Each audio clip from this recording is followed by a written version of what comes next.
Hi, welcome to week 4, Office Hours, Coleman's 2015 Certified SBA 7A Loan Closing Training with Lance Sexton. Lance, welcome. Happy Friday, everybody. I understand you're on a plane soon to come to Hollywood. Yes, I'm coming out.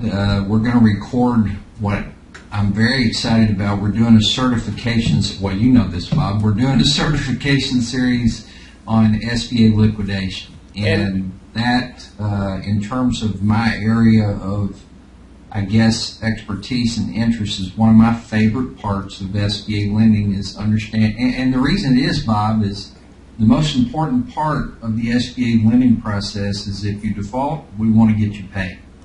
Well, and more importantly, we are doing weeks 7 and 8.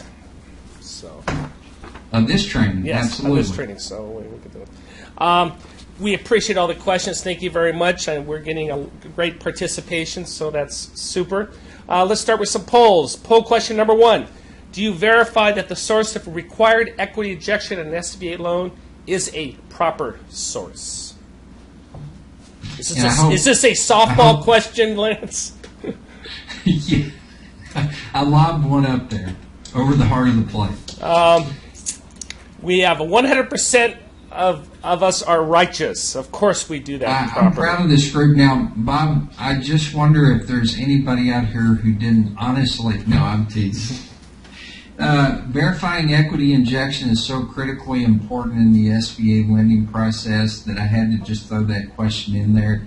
In particular, if you have an early default SBA loan. Which is the next question. Have you ever had an SBA loan go into early default?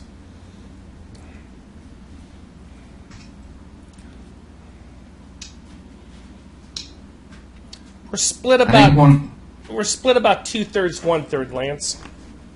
You know, Bob, one of the things that I would share with people, just understanding, and we cover that in this, the definition of early default, and making sure that you're clear on that, because it kicks in some additional requirements in terms of verifying your equity injection.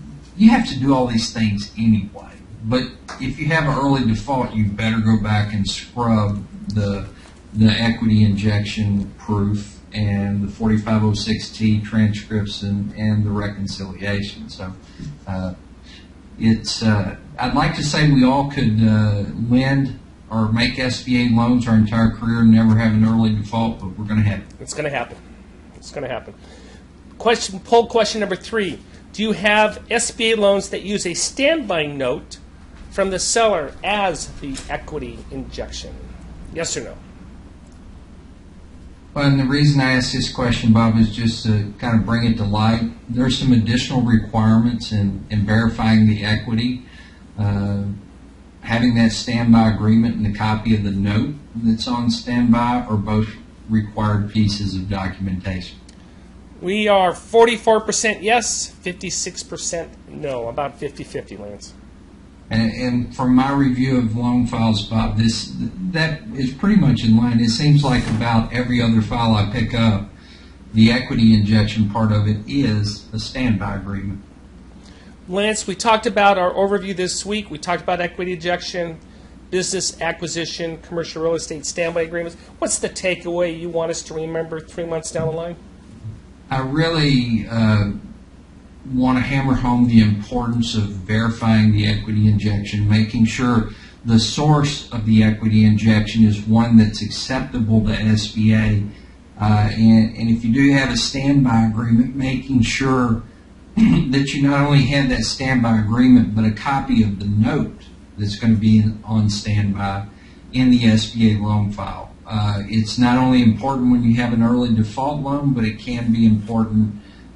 Well, it's important on any SBA loan that goes into liquidation. So it's critically important to verify the equity injection. And we always, I don't know, I doubt we have the question on this, but every now and then someone says, hey, what happens if the equity injection is coming from China or Hong Kong? And Lance, I've been to China and Hong Kong, and guess what? They have big buildings. They have big banks. And these banks are all electronic, and you can get PDF files from those accounts as well. So. You know, the equity injection can come from a variety of places, but it's important that you have the proper verification. Yeah.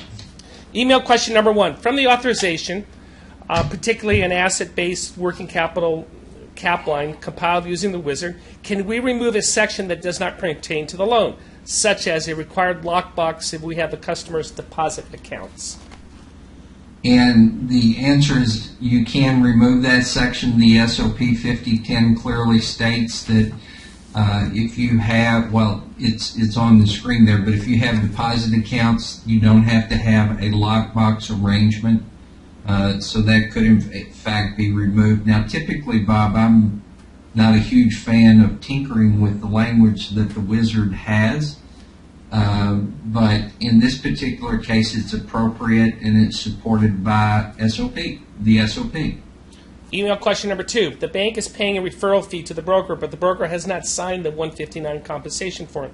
Do we need this document prior to closing the loan and funding the loan? The broker fee will be paid after the loan is closed and booked.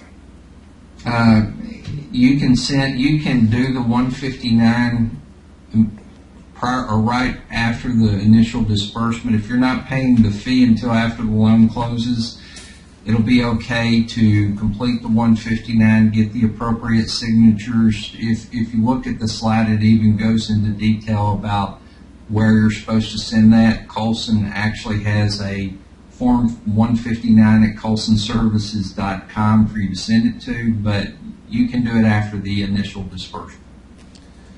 We have a, by the way, you can still send us email questions, or you can use the chat box. Or are we going to try to raise our hand, Joseph? Is that still an option? We can.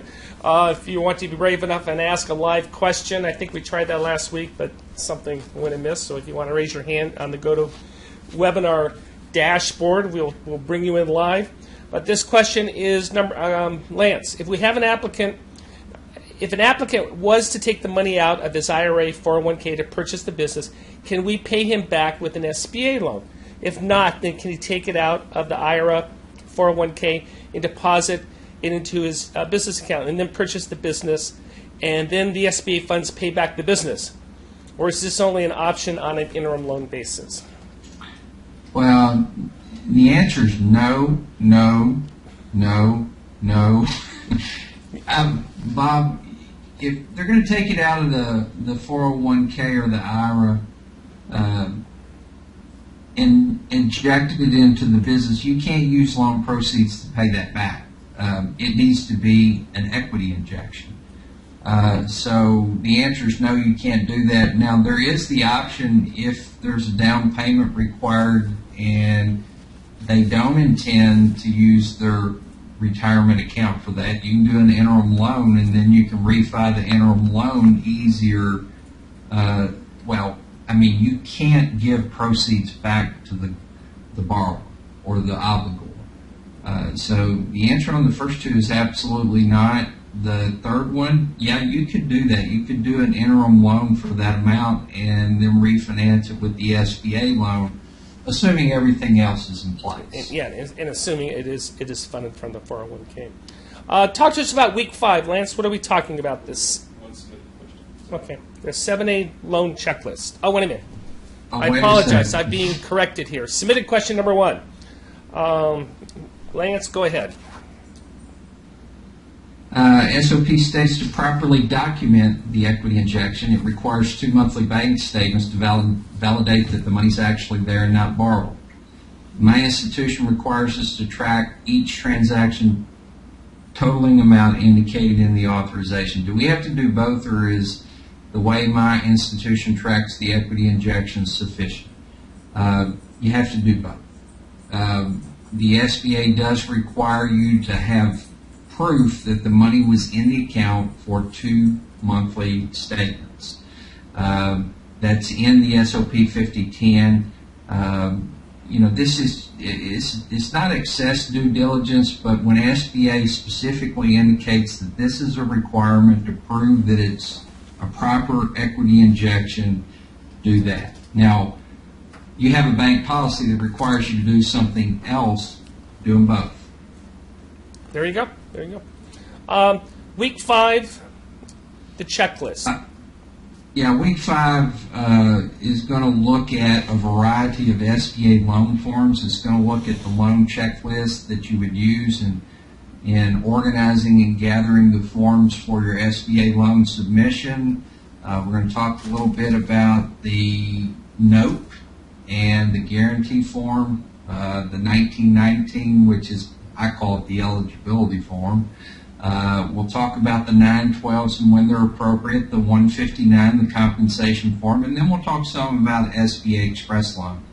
And Bob, I would be remiss not to encourage people to consider being active in the SBA Express lending program. I just worked with a bank in this regional part of or in this area of the country, getting them set up to be an SBA Express lender. They wanted a product that they could deliver quicker and more efficiently to their small business borrowers, but they also wanted to still have some form of SBA guarantee, and the SBA Express loan program fit it perfectly. Absolutely. As an aside, extending on that conversation, I was talking with a reporter friend of mine, Rob Mendelbaum, who used to be with the New York Times, now he's with Inc., and he wanted me to project what was SBA lending going to look like in 5 years, which is, let's maybe be a little more realistic in terms of what's going to happen in a year. But what I said is I think it's entirely plausible that SBA is going to require lenders to actively participate in the smaller loan market, i.e. loans less than $150,000. As you said, Express is perfect for that. And that was my projection 5 years out. SBA is going to mandate participation in small loans if you wish to participate in the larger loans as well. Yeah, I really, Bob, at some point see the Express program and SBA's other efforts in smaller loan lending to kind of merge together. Yeah. And I agree with you completely. I think SBA is going to make it, and I hesitate to throw this word out, easier for the participant bank to make those smaller SBA loans. And you can see that throughout. For instance, the guarantee fee is waived on loans under $150,000. The requirements for the loan are a little bit less on smaller loans. So they're trying to make an effort to make it easier for you to make those smaller loans. Absolutely. Joseph, do we have any more questions? We're clear. Well, thank you all very much. We appreciate the questions. Keep them coming. Lance, I'll look forward to seeing you tomorrow morning as we do week 7 and 8. But we're still, next week we'll be on week 5, and we'll be releasing that as usual on by Tuesday morning. With that, everyone enjoy the weekend. Talk to you next Friday. Have a great weekend. See you next week.